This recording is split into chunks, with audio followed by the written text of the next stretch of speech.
최근 문재인 정부가 군사분계선상의 적대 행위 금지를 위한 남북군사회담을 제안한 상황에서 북한 잠수함의 이상, 징후가 포착되고 있어 군 당국이 긴장하고 있는 것으로 알려졌다. 앞서 미국 CNN은 20일 복수의 미국 방부 관계자를 인용, 연안 방어용으로 개발된 1800톤 디젤식 로미오급 북한 잠수함이 연안에서 100km 떨어진 통해 공해상에서 48시간 동안 평소와 다른 움직임을 보였다고 보도했다. 대화를 내건 우리 정부와 달리 북한은 SLBM 추가 시험, 연안 침투 등 비밀리에 잠수함 군사작전을 펼치는 것 아니냐는 우려에 우리 북한의 잠수함 전력에도 관심이 쏠린다. 사진 이클리카트. 잠수함은 유사 시적 심장부에 대한 대지 정밀 타격을 비롯해 은밀하게 적진의 침투에 전략적 임무를 수행하는 대표적인 비대칭 전력이다. 2016 국방백서에 따르면 북한은 로미오급 등 70여 척의 잠수함을 보유하고 있다. 잠수함 대수 규모로는 세계 최대다.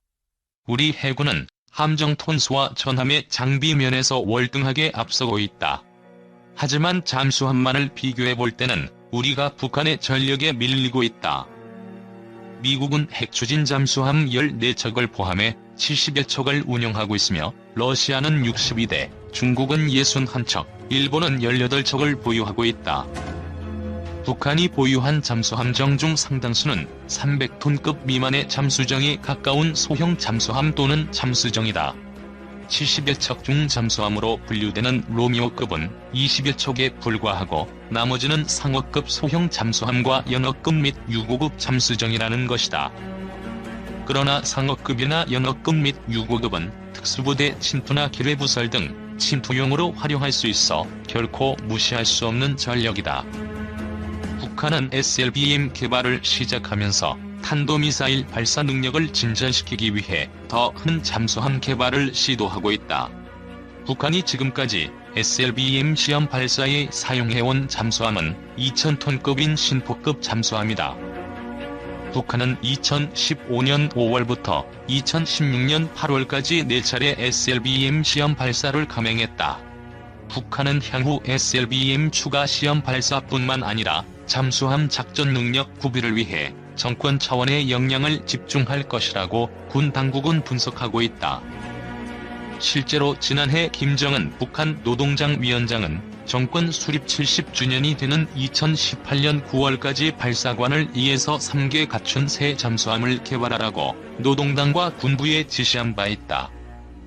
현재 북한이 보유한 SLBM 발사용 잠수함은 한 발만 탑재하고 있어 전략적 효용성이 떨어지는 것으로 평가된다. 이에 따라 북한은 현재 3000톤급 신형 잠수함을 건조하고 있는 것으로 알려졌다. 특히 함경남도 신포시 선박 수리 공장에 1만 톤급 잠수함도 건조할 수 있는 대형 선박 건조대를 건설했다는 소식도 전해졌다. 북한은 기존 잠수함보다 더 큰 새 잠수함을 만드는 데 정권에 사활을 걸 정도로 군 역량을 총동원하고 있다. 북한 SLBM 위협에 대비해 우리 군도 잠수함 능력을 보강하고 있다. 현재 해군 잠수함 사령부는 1200톤급 9척과 1800톤급 5척 등 총 14척의 잠수함을 실전 배치해 운용하고 있다. 향후 1800톤급 신형 잠수함 4대를 추가로 전력화해 2019년부터는 총 18척의 잠수함을 운용한다는 계획이다. 잠수함 대수로는 북한에 한참 모자라지만 최첨단 장비의 현대식 잠수함이기에 북한과 충분히 맞설 수 있는 전력이다. 1800톤급 잠수함은 적잠수함을 공격하는 어뢰와 수중미사일 기뢰 및 하푼 대함유도탄뿐만 아니라 장거리 순항 미사일인 해성-3을 탑재하고 있다. 이에 더해 우리 군은 3000톤급 잠수함 건조 사업도 추진하고 있다. 장보고 3 잠수함은 순항 미사일보다 파괴력이 큰 탄도미사일을 발사하는 수직발 사관을 갖출 예정이다. 2020에서 2024년 건조 예정인 장보고 3 배치 1 잠수함 3척에는 수직 발사관이 6개씩 탑재된다. 사거리 500km 이상의 현무 2비 탄도미사일이 탑재될 것으로 알려졌다. 2025년 이후 전력화되는 장보고 3 배치 2 잠수함 3척은 각각 10개의 수직발 사관을 탑재하는 방안을 구상하고 있다. 앞서 지적한 대로 우리 군의 잠수함 전력은 북한 다 대수는 적지만 잠항 시간이 훨씬 길고 성능 역시 우수한 편이다. 잠수함으로 잠수함을 탐지하는 것은 쉽지 않기 때문에 신형 해상작전 헬기 와일드캣 작전 배치와 선체 고정식 소나를 장착한 신형 호위함 건조로 적잠수함 탐지 능력을 강화하고 있으며 해상 초계기 추가 도입도 추진하고 있다. 그럼에도 북한이 SLBM을 지속적으로 개발하고 대형 잠수함 건조에도 목숨을 거는 것은 우리의 원점 타격 전략과 관련이 깊다. 수도권 내 포진된 북한 장사정포가 위력은 있지만 우리 군이 원점을 최대한 빠른 시간 내에 파악하고 반격을 할 경우 그 위력은 반감된다. 북한도 그들의 포진지가 노출될 위험이 크다는 것을 잘 안다. 그 결과 내린 결론이 잠수함이다. 잠수함은 잠항하면 그 위치를 파악하기가 상당히 힘들다. 더구나 대형 잠수함에 핵미사일까지 싣고 바다 밑을 유리 다닌다면 우리에게는 상당히 큰 위험 요소다. 원점 파악은 시간이 생명인데 잠수함의 경우 상당히 파악 시간이 지체될 수 있기 때문이다. 천안함 피격 사건도 북한 잠수함의 전력을 예사로 볼 수 없는 비근한 예다. 그래서 우리 군은 아무리 작은 북한 잠수함이라고 해도 탐지 능력을 향상시키기 위해 상당한 노력을 기울이고 있다. 이런 점에서 최근 우리 군의 북한 잠수함 이상 징후 포착은 북한의 심상치 않은 도발 의도를 파악한 것으로 해석된다. 북한 잠수함 킬러 선유도 중후해 양산 목전. 북한이 70여 척의 잠수함정을 보유하고 있지만 우리 해군은 이를 격파할 무기를 갖추고 있다. 바로 어뢰다. 수상함정과 대잠수함 작전 헬기, 잠수함에 탑재한 어뢰가 그것이다. 수상함정과 대잠 헬기에는 무게가 가벼운 경어뢰가 탑재된다. 잠수함에는 무거운 어뢰 즉 중어뢰가 탑재된다. 그런데 국내 방산업체 LIGNX1이 선유도 방식의 중어뢰 개발을 마치고 방위사업청과 양산을 위한 계약만 남겨두고 있는 것으로 알려졌다. 우리나라는 이미 경어뢰 청상어와 중어뢰 백상어, 장거리 대잠어뢰 홍상어를 개발해 실전 배치해놓고 있다.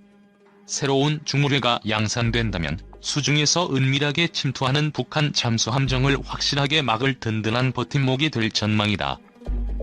해군 무기 전문 매체인 네이비 레커거니션은 30일 LIGNX1 타이거샤크 중어뢰 궤도에 올라란 제목의 기사에서 LIGNX1이 선유도 방식의 중어뢰 완료했다고 전했다. LIGNX1 측은 홈페이지에 중어뢰 II 선유도 중어뢰를 개발하고 있다는 사실만 밝히고 있다.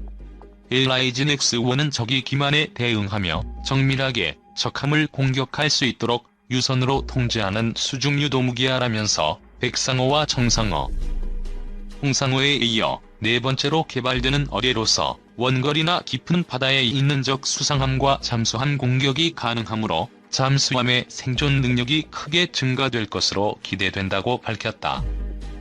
새로운 중어뢰의 이름은 타이거 샤크다. 우리말로는 뱀상어다. 이는 지난해 해군무기 전시회인 MADX 2017에서 처음으로 공개됐다. 타이거 샤크 현재 상황을 묻는 질문에 LIGNX1의 이 프로그램 대표는 우리는 필요한 모든 시험을 끝내고 완수했으며 방위사업청과 양산 계약을 체결하는 것을 기다리고 있다고 말했다. 해군은 다음 달 진수할 4,000톤급 장보고 3 잠수함에 탑재하겠지만 배수량 1,800톤급의 선원 1급에 먼저 탑재할 계획인 것으로 전해진다. 성능이나 개발 시험의 세부 내용은 알려진 게 없다. 네이비 레커거니션에 따르면 타이거 샤크는 청상어에 들어간 리튬이온 배터리와 기술을 사용하는 것으로 알려졌다. 원거리에서 적함과 잠수함을 타격하기 위해 개발된 만큼 아군 잠수함의 생존 능력도 높일 것으로 예상된다.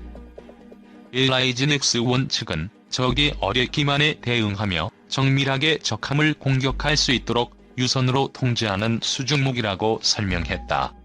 속도는 현존 백상어보다 더 빠를 것으로 전해진다. 백상어는 시속 35노트 이상이며 사거리는 30km다. 어뢰를 무게 기준으로 구분하면 경어뢰와 중어뢰가 있다. LIG 넥스1 사내보 근도운 7에서 8호에 따르면 경어뢰는 통상 지름이 12.75인치 혹은 18인치, 길이 3에서 5m, 무게 300kg 내외이며 폭약량은 40kg 이상이다. 속도는 시속 30에서 50노트, 항주거리는 10에서 20km라고 한다. 수상함과 항공기에서 잠수함 공격을 위해 사용된다. 중어뢰는 지름 19인치와 21인치, 무게는 1.5톤 내외, 길이는 6에서 8m다. 폭약량은 200kg 이상이다. 항주거리는 30km 이상이며 속력은 30에서 50노트다. 주로 잠수함에서 수상함 파격용으로 쓰인다. 국산 경어뢰로는 청상어가 있고 중어뢰로는 백상어가 있다. 경어뢰 청상어는 국방과학연구원이 30여 년간의 노력 끝에 개발한 것으로 미국, 영국, 독일, 프랑스, 이탈리아, 중국, 일본에 이어 세계에서 7번째로 개발한 잠수함 킬러로 불린다. 청상어는 한국 태양 특성에 적합할 뿐만 아니라 어뢰 운용 기법 역시 독자 개발해 공격 성공률이 향상된 것이 장점이라고 한다.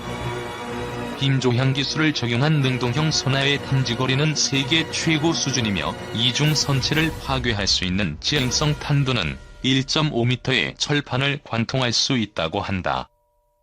고밀도 알루미늄 산화은 전지는 세계에서 두 번째로 개발된 핵심 부품이고 부품 기준 91%, 가격 기준 85%의 높은 국산화율을 보이고 있다. 청상어는 구축함 등 수상함과 대잠 헬리콥터, 해상 초계기에서 발사가 가능하며 어뢰에서 직접 음파를 쏘아 목표물을 탐지 및 추적, 공격한다. 간담을 서늘케 한다는 어뢰의 어원적 의미 그대로 청상어는 수적으로 위협이 되어온 북한 해군의 잠수함 전력을 억제할 수 있는 핵심이다. 중어뢰 백상어는 2003년 실전 배치됐다. 지름 19인치, 중량 1.1톤, 속도는 시속 45노트 이상인 것으로 알려졌다. 무선 유도 방식으로 발사 후 망각 방식을 채용했다. 해외의 대표 중어뢰로는 독일의 DM2A4, 이탈리아 프랑스의 블랙샤크, 미국의 MK48이 있다. 해외 경어뢰로는 이탈리아 프랑스의 무구십, 영국의 스팅리, 미국의 MK54를 들 수 있다. 중어뢰 DM2A4는 길이 6.6m, 지름 533mm, 무게 1.67톤의 속도 50노트를 자랑한다. 블랙샤크는 길이 5.9m, 무게 1.5톤, 속도 50노트 이상이다. 지름은 같다. MK48모도 역시 지름은 같다. 길이는 5.8m에 무게 1.67톤, 속도는 55노트다. 전부 유선 유도 방식이다. 이탈리아와 영국, 미국, 한국 등 주요국 경어뢰는 전부 12.75인치다. 무구십은 길이 3m, 무게 300제이지의 속도는 50노트다. 영국 방산업체 BAE가 개발한 스팅레이는 길이 2.7m, 무게 267kg의 속도는 45노트다.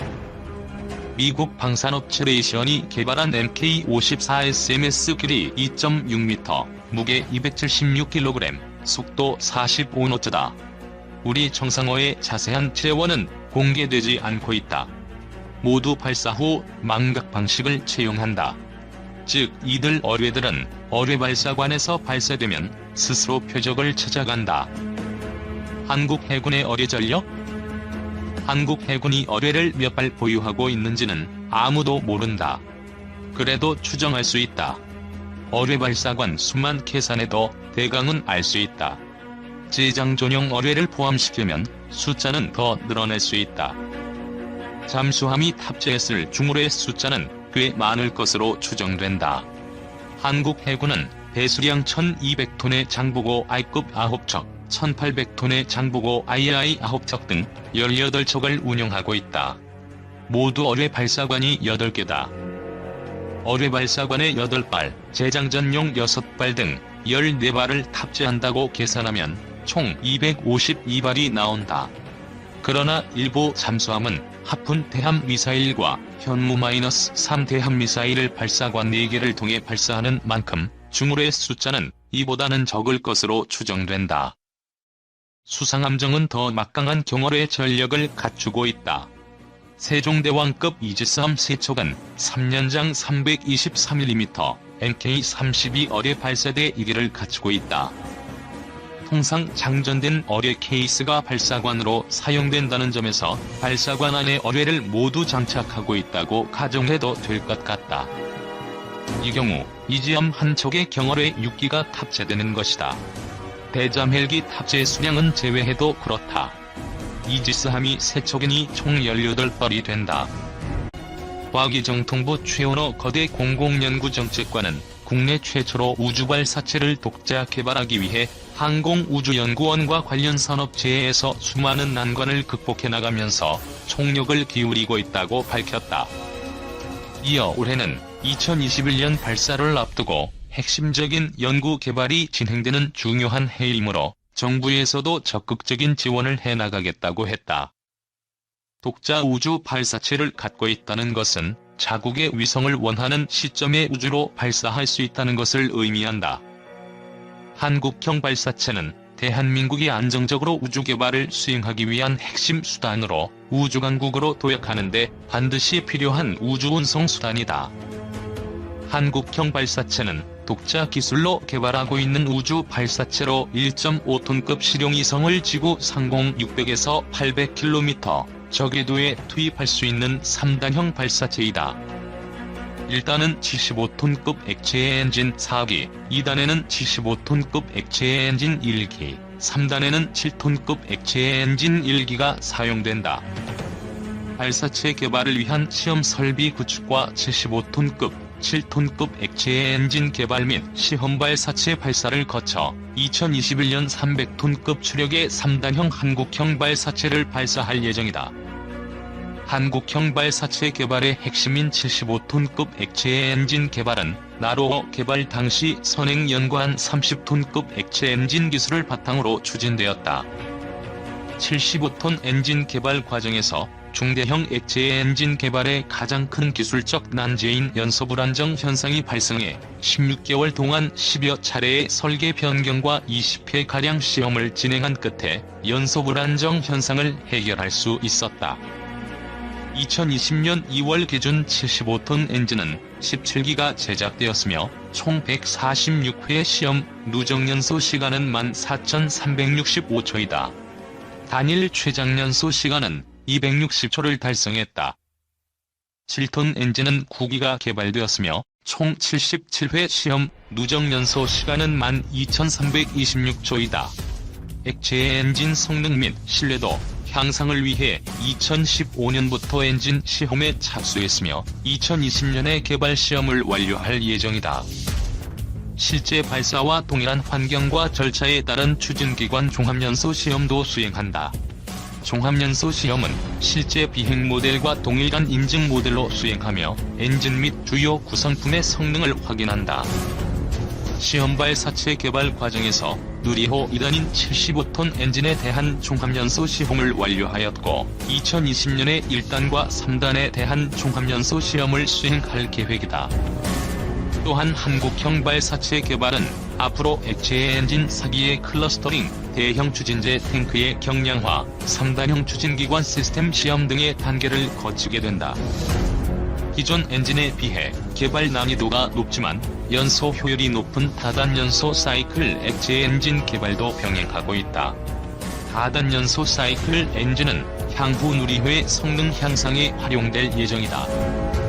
25에서 30년에는 500kg 이하의 소형 위성 수요 증가에 대비해 한국형 발사체 기술을 소형 발사체 플랫폼으로 연계 및 확장할 계획이며 30에서 40년에는 저궤도 대형 위성, 정지 궤도 위성 등 다양한 우주 임무 수행과 관련한 국내 수요가 풍부할 경우 대형 발사체 플랫폼 관련 기술을 확보할 계획이다. 한국형 발사체 누리호 내년 초 발사 마지막 담금질. 한국형 발사체 누리호 개발이 마지막 단계로 접어들었습니다. 2010년부터 개발을 시작했는데 올 하반기 엔진 시험만 성공적으로 마무리되면 내년 초 발사한다고 합니다. 이호진 기자가 전남 고흥 나로우주센터에 다녀왔습니다. 시뻘건 불꽃이 로켓 엔진에서 쏟아져 나옵니다. 섭씨 3000도의 열기에 촬영 카메라도 흔들립니다. 한국형 발사체 누리호의 엔진을 시험 중입니다. 75톤급인데 우리 기술로 만들었습니다. 아래 1, 2단에 들어가는 75톤급 엔진은 모두 139차례 13,185초 동안 시험했습니다. 3단에 들어가는 7톤급 엔진은 77차례 12,325.7초 동안 시험을 거쳤습니다. 엔진이 제대로 작동하는지 확인해야 하기 때문입니다. 올 하반기엔 75톤급 엔진 4개를 묶어서 300톤의 추진력을 내는 중요한 시험을 합니다. 연구진은 바짝 긴장한 모습입니다. 2015년 가을 연료가 불안정하다고 판단했을 때도 6차례나 설계를 바꾸고 10여 차례 넘게 시험을 반복했었습니다. 우리 기술로 만드는 누리호는 2013년 1월 러시아와 선을 잡고 쏘아올린 나로호와 자주 비교됩니다. 누리호가 실을 수 있는 중량은 나로호의 15배입니다. 위성을 올릴 수 있는 높이도 나로호의 2배가 넘습니다. 길이 역시 나로호보다 1.4배 길어서 발사대까지 가는 도로를 넓히고 있습니다. 이곳에서는 오는 10월 완공을 목표로 누리호 발사대가 만들어지고 있습니다. 누리호는 엔진 연소 시험 등을 마친 뒤 이곳에서 내년 2월 첫 시험 발사를 할 예정입니다.